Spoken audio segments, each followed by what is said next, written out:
அவ என்ன பண்ணுவான்னு நமக்கு தெரியும்டா. அவளை நல்லா நான் கிழிப்பேன்.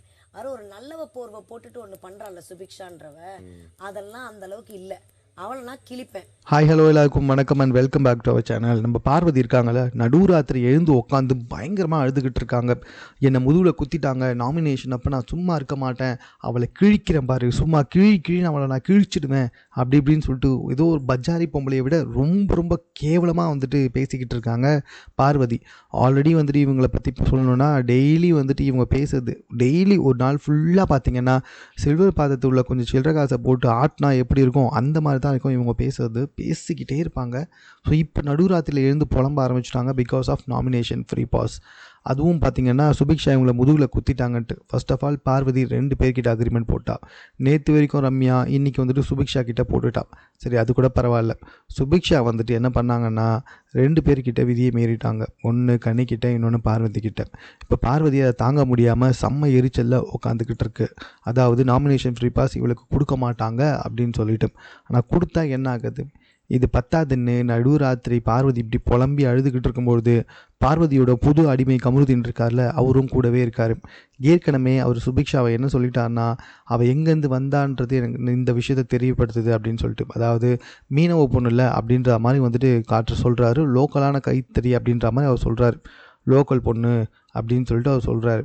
இன்றைக்கி நைட்டும் அதே தான் சொல்கிறாரு. இது எங்கேருந்து வந்தான்னு அவளுக்கு தெரியுது, இதுலேருந்தே தெரியல அவரோட இது என்ன அப்படின்னு சொல்லிட்டு. இவன் என்னவோ பெரிய அழக மாதிரியும் பெரிய இளவரசர் மாதிரியும் துபாயோட பிரின்ஸ் மாதிரியும் பண்ணிக்கிட்டு இருக்கான்.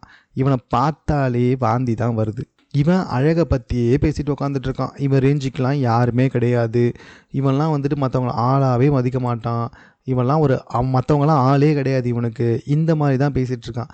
சாரி காய்ஸ், நான் கொஞ்சம் திட்டேன் உணர்ச்சி வசப்பட்டு. பிகாஸ் ஆஃப் அவன் அவ்வளோ கேவலமான ஒரு கேரக்டரில் இருக்கான். ஸோ மற்றவங்களெல்லாம் வந்துட்டு ரொம்ப அசிங்கமாக நினைக்கிறது, இவன் தான் வந்துட்டு என்னவோ பெரிய ஆள் மாதிரி நினைக்கிறது, அந்த மாதிரி ஒரு கேவலமான அட்டிடியூடில் இருக்கிறதுனால நான் கொஞ்சம் அத்துமீறி திட்டேன்.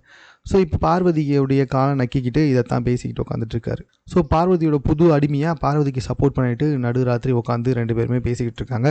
பார்வதியால் கொஞ்சம் கூட டைஜஸ்ட் பண்ணவே முடியல, அழவே ஆரம்பிக்கிறாங்க. ஆனால் பார்வதி தேவை தான். பார்வதி ஒன்றும் ஒய்கியெல்லாம் கிடையாதுங்க, யோகியெல்லாம் கிடையாது.